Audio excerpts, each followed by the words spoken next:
저는 성균관대학교 신정근 교수입니다. 이번 강좌에서는 손자를 통해서 인문학의 지혜를 살펴보는 시간을 갖도록 하겠습니다. 손자하면 동아시아 사람만이 아니라 세계인이 가장 많이 읽은 동아시아 고전 중에 하나인데요. 종래에서는 군사학이라든지 리더십 분야로 많이 읽는데요. 저는 이번 강좌에서는 인문학으로 읽는 손자병법의 지혜 또는 손자의 지혜라는 틀에서 손자병법을 여러분과 함께 읽고자 합니다. 여러분이 많은 관심을 가져주시기를 바랍니다. 그러면 이번 시간에는요, 우리가 사람을 만나려고 그러면 최소한 기본적인 이름이라 그럴까요?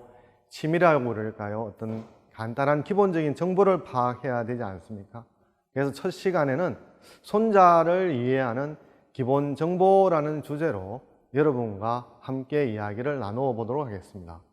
그렇다면 먼저 손자의 간단한 이력, 가장 대표적인 게 이름이죠. 이름 정도는 파악해야 될 텐데, 우리가 보통 책이라고 그러면 책의 날개를 펼치게 되면 앞쪽 또는 뒤쪽에 보면 저자 소개라고 하는 게 있고, 또는 자기 자신에 대해서 학력이라 그럴까요? 어떤 취미라고 그럴까요? 주 관심 분야라 그럴까요? 이런 걸 소개하는 난이 있지 않습니까?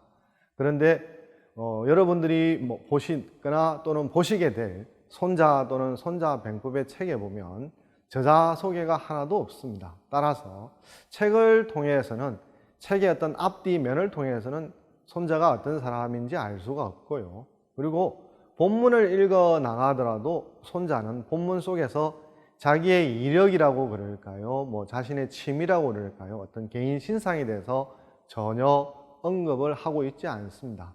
따라서 우리로서는 지금 손자 또는 손자병법이라는 책을 통해서는 손자에 대해서 전혀 알 수가 없다라고 할 수가 있겠습니다. 그렇다면 손자가 어떤 사람인가에 대해서 여러분들이 이제 궁금할 텐데요. 우리가 믿을 수 있는 자료가 한 두 가지가 있는데요. 첫 번째는 사마천이 지은 사기에 보면 손자 오기 열전이 있습니다. 그 열전에 보면 손자의 이름은 무이고 제나라 출신이다 라고 하는 기록이 아주 짧게 나옵니다. 그렇다면 손자는 원래 이제 손무인 건데 존칭으로서 이제 손자라고 불리는 거죠.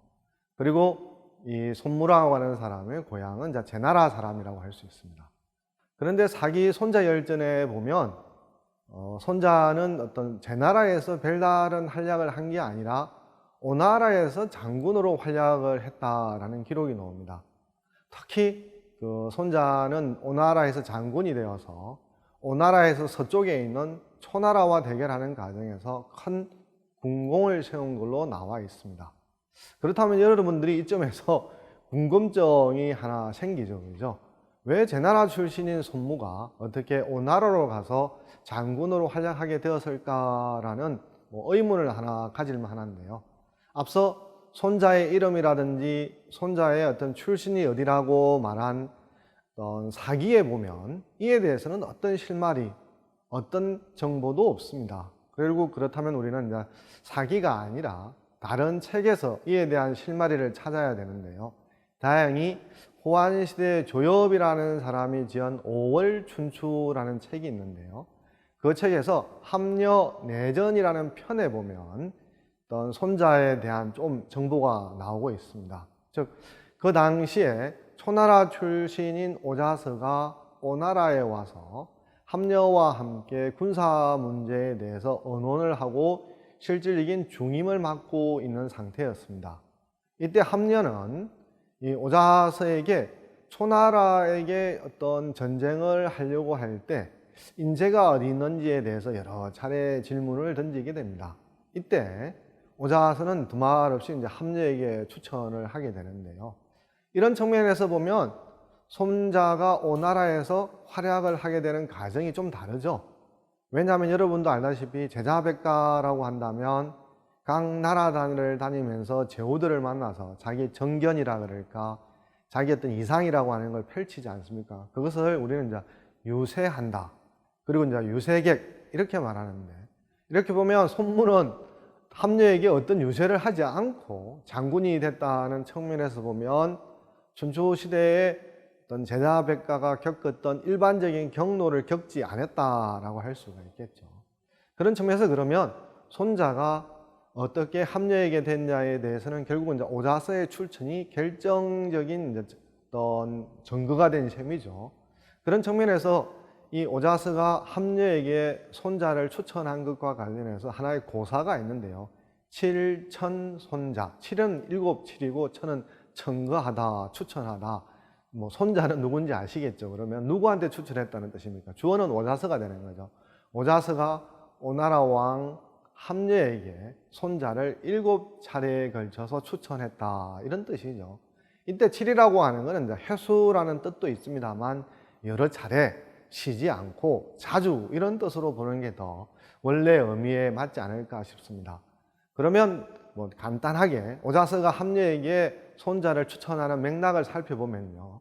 선위병법 피언심거 셰인막지기능이라는 구절이 나와 있는데요. 오자서가 보기에 손자라고 하는 상품은 병법에 뛰어나지만 은거해서 깊이 숨어 지내느라 셰인들이 기능할 때 기자는 이제 그 손자를 가리키는 거죠. 손자의 뛰어난 능력을 알지 못했다, 이런 뜻이죠. 이 구절에서는 이제 두 가지가 알 수 있는데요. 하나는 왜 손자가 제나라에서 오나라로 오게 되느냐라고 한다면 이 구절에서 많은 정보는 제공하지는 않습니다만 적어도 제나라에서 어떤 정치적인 사건에 연루됐기 때문에 제나라에서 있지도 못하고 또는 다른 사람들에게 자기의 신분을 드러내놓고 공개적으로 교제하지 못한 채 피언심거하는 상황에 놓여 있었다, 이런 뜻이죠. 그런 측면에서 보면 뭐 어떤 오자서처럼 손자에 대해서 아는 사람은 알 수 있지만 그렇지 않은 사람은 손자가 누구인지 잘 모르는 상태가 있었다, 이런 정보를 알 수가 있겠습니다. 그 다음에 이제 두 번째는 일단 여오왕 논병 칠천 손자. 이건 오자서가 어느 날 아침에 오왕은 이제 합녀죠. 오나라 왕 합녀와 함께 논병, 병법에 대해서 논의를 하다가 칠천 손자, 7차례에 걸쳐서 손자를 추천했다, 이런 구절이 나오고 있습니다. 이 모든 구절은 다 5월 춘추에 나오게 되는데요. 이렇게 보면 손자라고 하는 사람이 합녀에게 발탁이 되어서 초나라와의 전쟁에서 큰 공을 세운 것에 있어서 결정적인 어떤 기회를 제공한 사람은 오자서다 라고 하는 걸 알 수가 있겠죠. 그러면 이 손자가 이제는 이제 합녀랑 만나야 되겠죠. 그죠? 그럼 우리가 여기서 이제 잠깐 다음 화면으로 넘어가기 전에요. 이 손자라고 하는 사람이 피언심거하다가 세상 밖으로 나오게 된 데는 여러분들이 몇 사람이 있다라고 하는 건 이제 눈치채시겠죠. 한 사람은 추천을 한 오자서가 있고 또 한 사람은 오자서의 추천을 받고 손무를 등용한 오나라 왕 합녀가 있는 거죠. 이 두 사람 때문에 이제 손무는 어떤 공개적인 자기의 모습을 드러내게 된 거죠. 그러면 이제 이 손무가 오자서의 칭찬을 통해서 합녀랑 만나게 되겠죠. 그죠? 그래서 만나게 되면서 이 합녀는 만나는 순간에 이야기를 나누면서 점점 이 손무에게 빨려 들어간다 그럴까요? 매료된다 그럴까요? 이런 건데요. 이것도 5월 춘추에 나오는 한 구절을 살펴보면요.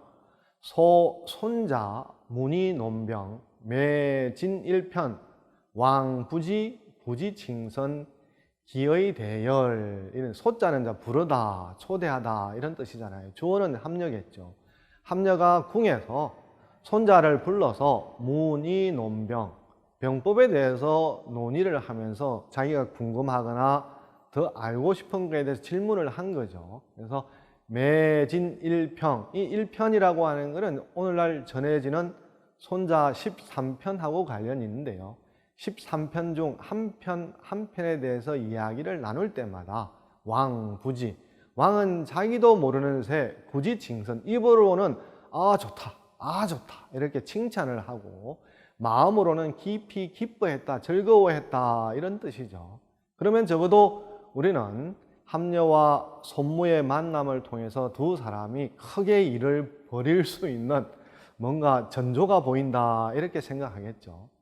이렇게 두 사람이 만나서 논병을 하고 난 뒤에 합녀는 말이 아니라 실천으로 손자에게 병법의 우수성을 확인하고 싶어 합니다. 즉 이것은 어떻게 보면 5월 춘추나 사기에 보면 함녀는 상당히 이제 의심이 좀 많은 사람으로 보이는데요. 또 달리 생각하면 자기 나라의 군권을 행사할 장군을 선발하는데 쉽게 할 수 없겠죠. 엄격하게 선발해야 되는 거죠. 그런 측면에서 이 시범을 요청하는 대하 1단락을 살펴보면요. 병법 영가이 소시야. 병법을 간단한 시범으로 보여줄 수 있겠소? 라고 함녀가 묻습니다. 그러니까 손무가 함녀의 말을 듣고 나서 가야, 가능합니다. 좋습니다. 괜찮습니다. 가이 소시어 후궁지녀. 제가 지금 당장 손무라고 하는 사람이 정식 장군으로 임명된 게 아니기 때문에 자기가 거느리는 병사가 없지 않습니까? 그리고 지금 궁중에서 이야기를 하는 중이고요. 그래서 그러면 제가 간단하게 후궁에 있는 궁녀들을 대상으로 해서 시범을 보여줄 수 있습니다라고 하면서 이제 첫 번째는 둘이서 두 사람이 이제 논병, 즉 이야기를 나누었다고 한다면 두 번째는 이 손무가 이 함녀에게 시범을 보여주는 상황으로 지금 진전되어 가고 있다라고 하는 걸 알 수 있습니다. 이때 이제 훈련과 관련해서 널리 알려져 있는 고사는 우리가 앞에서 넣었던 칠천손자는 오자서가 함녀에게 손무를 추천한 걸로 이제 고사성어지 않습니까? 삼령오시는 이제 손무가 궁녀들을 대상으로 이제 훈련하면서 했던 것과 관련된 고사인데요. 어떤 건지 살펴보도록 하겠습니다. 손무는 궁녀 180명, 사기에는 180명이라고 그러고 5월 춘추에는 300명이라고 그러는데요. 두 편으로 나누어서 사기에 따르면 90명씩 되는 것이고 5월 춘추에 따르면 150명씩 되겠죠. 그래서 간단한 요즘 말로 번역한다면 이제 제식 훈련을 실시하는데요.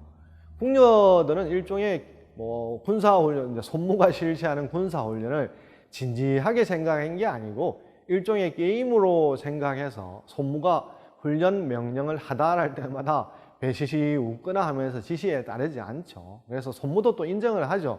왜냐하면 궁녀들은 군인이 아니라 궁에 있는 사람들이기 때문에 군령을 잘 이해하지도 못하지 않습니까? 그래서 삼령오신이라는 뜻은 세 차례 명령하고 5차례 다시 반복해서 설명한다 이런 뜻인데요. 이건 꼭 해수만이 아니라 여러 차례 되풀이해서 반복해서 이렇게 훈련을 한다 이런 뜻이죠. 이렇게 삼령오신을 했지만 그럼에도 불구하고 궁녀들은 손무가 명령을 내려도 그에 따르지 않고 잘 협조를 하지 않습니다. 이런 상황이 지속된다면 손무는 장군이 된다고 하더라도 군류를 확립할 수 없죠. 그래서 손무는 특단의 방안을 내리게 됩니다. 즉 이 두 명, 180명과 300명 중에서 두 편으로 나누어서 각각 중대장이 이제 2명씩 있는 건데요. 중대장에게 책임을 물어서 처벌을 하려고 합니다. 그러면서 군권이 얼마나 지엄한가를 이제 확립하려고 하는 거죠. 그러자 갑자기 함녀는 반대를 하게 됩니다. 왜냐하면 2명의 중대장을 역을 맡고 있는 궁녀는 자기가 가장 총애하는 사람이었기 때문이죠. 그러나 또 손자로서는 또 양보할 수 없는 그런 상황이지 않습니까? 어떻게 됐을 것 같습니까? 함녀는 중대장 궁녀를 총애하던 터라 방금 이제 자기가 이제 그 처벌에 대해서 반대하지 않았습니까? 그 이후로 이제 식불감미, 저 두 사람이 없으면 나는 맛있는 걸 먹어도 단맛을 모른다라고 선처를 요구했지만 손무로서는 군진에서는 왕명도 받아들이지 않는다라고 해서 군명 유소불수라고 하는 이유를 내면서 처벌을 강행하고 실제로 실시하게 됩니다. 만약에 손무가 왕명을 받아들여서 처벌을 하지 않으면 실제로 장군을 맡더라도 어떤 부하 장병들이 손무의 명령에 대해서 그대로 받아들이겠습니까? 손무는 자기의 어떤 이 처사에 대해서 못마땅하는 함녀에게 당신은 그러면 도대체 뭘 좋아? 나를 왜 스카우트를 했느냐? 책에 있는 나의 말만 좋아할 뿐이지 내가 책에서 실질적으로 주장하는 실질적인 걸 중시해야 되는데 당신은 그렇지 않지 않느냐라고 말을 하는 거죠. 왕도호기연. 왕께서는 내가 있는 책 속에 있는 말만 좋을 뿐이지 실질적인 걸 중시하려고 하지 않는다 이렇게 말하죠. 이 말을 듣고 나서 또 함녀도 대단한 사람인지라 자기가 방금 반대하거나 조금 모른 채 조금 주저하던 마음을 뉘우치고서 손무를 장군으로 임명하여 서쪽으로는 초나라와 전쟁을 벌이고 북쪽으로는 제나라, 진나라와 견제하면서 국제관계에 있어서 명성을 떨치게 됩니다. 즉 함년은 하나의 제후로서, 큰 제후로 시대를 이끌어가는 지도자로서 명망을 얻게 되고, 오나라는 또 패권국으로서 대우를 받게 됩니다. 우리가 손자라고 제가 말씀을 드렸습니다만 실제로 손자에는 2명이 있습니다. 아마 이건 이야기 들면 여러분들이 좀 쏘하다 생각하실지 모르겠는데요. 아마 이제 손자라는 가문에 쳐다보면 아마 대대로 병법에 뛰어났던 사람들이 많았던 것 같은데요. 사기 손자 오기열전에 보면 먼저 손무를 다루고 나서 또 한 명의 손자가 소개되고 있는데요.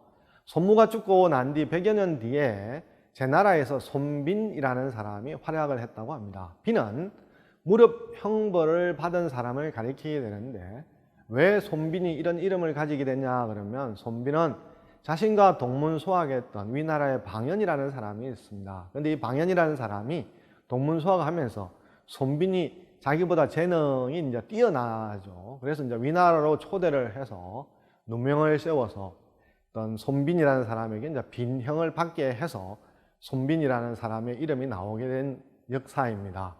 여러분 화면에 보시면 왼쪽에 있는 사람이 이제 손무라고 하는 사람의 조상하고, 오른쪽에 있는 사람이 이제 손빈이라는 사람의 조상입니다.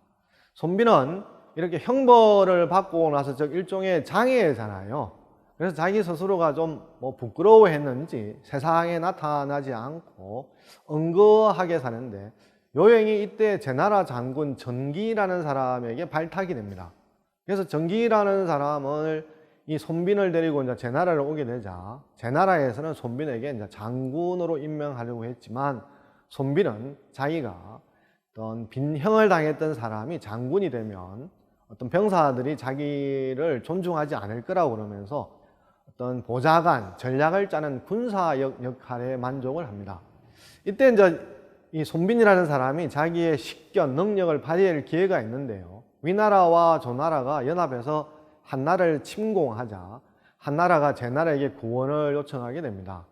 이때 제나라는 이제 구원을 갔었지만 위나라와 조나라에 비해서 군사적으로 열세였죠. 그래서 손빈이 어떻게 맞서느냐 그러면, 자기 제나라를 추격하는 위나라, 조나라에 대해서 어떻게 하냐 그러면, 아궁이 숫자를 처음에는 10만 개, 5만 개, 3만 개로 줄입니다. 당시는 이제 밥을 현지에서 직접 조달해야 되지 않습니까? 그러면 결국 아궁이 숫자가 줄어든다는 것은 무슨 뜻입니까? 병사들이 이탈했다라는 뜻이지 않습니까? 그래서 위나라, 조나라의 군대들은 이 제나라의 군대를 빨리 추격하기 위해서 병사 숫자를 점차 줄여서 제나라를 급히 신속하게 추격하게 됩니다. 그런데 실제로 이 추격하던 위나라, 조나라가 제나라와 만났을 때 어떤 상황인지 아시겠죠? 그죠? 제나라는 병사 숫자가 전혀 줄지 않았지만 추격하던 위나라와 조나라는 병사 숫자가 반 이하로 줄어 있지 않습니까? 그래서 이 제나라가 이 자기의 10만 원래의 병사대로 위나라와 조나라를 크게 무찌르는 대성을 거두게 되는데, 그만큼 손빈도 손무에 못지않는 유명한 병법가였다라는 걸 알 수가 있습니다. 이렇게 보면 두 사람은 어떤 선조와 후손의 관계로서 손씨 집안 자체가 병법에 뛰어났다라고 말씀을 할 수 있겠습니다.